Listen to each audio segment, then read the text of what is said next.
歡迎嚟到特區調查處，我係調查主任。嗱，中秋節咧就嚟到啦。講到中秋，咁點樣少得到月餅同埋賞月啦？但你知唔知舊陣時食月餅同而家唔一樣？仲有一段好有意思嘅故事。今日我哋就由月餅會開始，再教大家點樣去揀茶配月餅，食得開心又唔滯，仲要有儀式感。可能而家嘅後生仔唔知，以前嘅月餅咧唔係話你想買就買。仲算係高價貨，尤其是50年代初嘅澳門，一般店員嘅收入咧唔夠100蚊，但係一盒月餅咧就由4蚊到20蚊不等。而中國人又有喺節日送禮嘅習慣，送幾盒俾親戚，留幾盒俾自己食。買10盒8盒嘅話咧，起碼要成大半個月糧。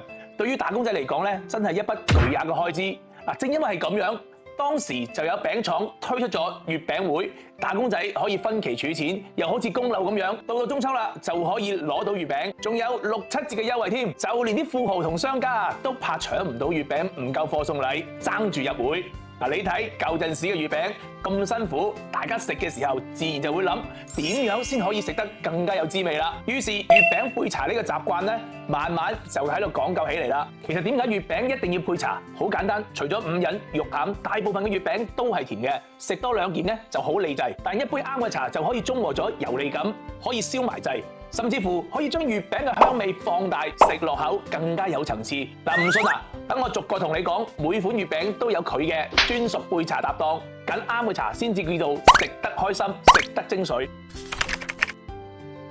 講到港澳最受歡迎嘅月餅，蓮蓉蛋黃贏咗第2，都冇乜幾款咁樣贏第1㗎啦。咬落口，蓮蓉嘅綿密同蛋黃嘅油香喺口腔入邊散開，真係正到痹。但食完2件咧，難免會覺得嗰個油膩感。呢個時候就需要救星陳年老普洱啦。呢種普洱最正係佢嘅質感咧夠晒順滑，仲有流甘嘅效果。飲翻啖嗰啲膩感咧，一下子就散晒。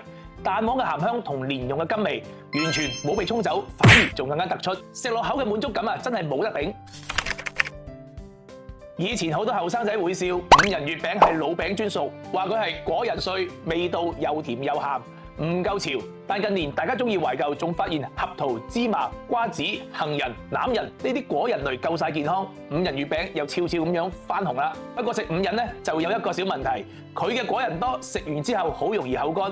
呢個時候飲翻啖生普就啱晒啦。茶水流過喉嚨，即時會覺得順喉，仲可以將果仁嘅香味帶出嚟，芝麻嘅香、合桃嘅脆，配埋茶嘅甘，食落口就好有層次。試過你就知佢好啦。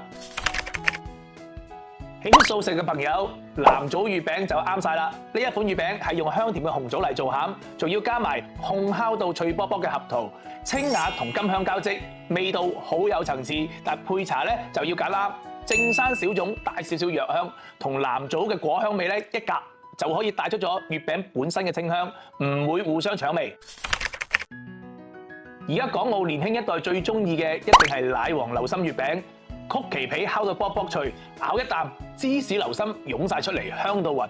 但係呢一款月餅咧就好刁蠻嘅，配錯茶就好閉翳啦。唯有龍井先夠膽搭住佢，尤其係清明前採摘嘅明前龍井，茶香清而不搶，飲翻啖既可以解咗奶黃嗰個膩，又唔會蓋過流心嘅香甜，食落口清爽又滿足。有條件嘅話，將奶黃流心焗翻熱先至食，仲更加正。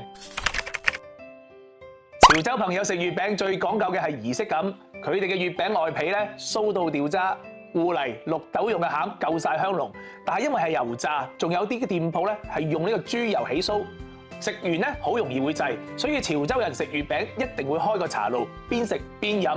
咁配咩茶最啱呢？當然係我哋潮州特產烏龍茶，重味嘅鐵觀音可以去膩消滯，茶味同芋泥、綠豆蓉嘅香好夾。如果想清淡啲，就揀呢個單叢，幽幽嘅茶香慢慢散發出嚟，另一種悠閒嘅感覺。新派嘅冰皮月餅咧，就自受後生仔嘅歡迎。糯米皮軟糯糯，咬落去好 Q 彈。佢嘅內餡咧，仲有奶黃、水果、豆蓉等等，甜到入心。但呢一款月餅咧，唔好配濃茶，會沖走佢嘅軟滑同餡嘅清香。揀茶要揀嘅咧，就啲輕量級嘅祁門紅茶、茉莉花茶、白牡丹都好啱，茶味淡啲先可以幫你消滯解甜，又唔會破壞冰皮嘅口感，食落口清爽又開胃。最後不得不提爭議性好高嘅榴蓮月餅， D24、貓山王、XO 個品種都夠晒濃味。中意食佢嘅人咧就覺得越濃越正，唔中意嘅人咧就覺得好鬼臭。但無論你中意還是唔中意，都要記住榴蓮月餅千祈唔好配茶，因為榴蓮本身咧就好補，同茶配埋一齊就會覺得好奇怪，甚至乎可能唔舒服。真係想飲嘢就要揀清水或者榴蓮殼煲水，夠晒原汁原味，又唔會影響榴蓮嘅香氣。好啦，今集同大家講咗咁多月餅配茶嘅知識，最後教大家一個簡單嘅口訣，保證你唔會揀錯。甜配口，香配香，清配清。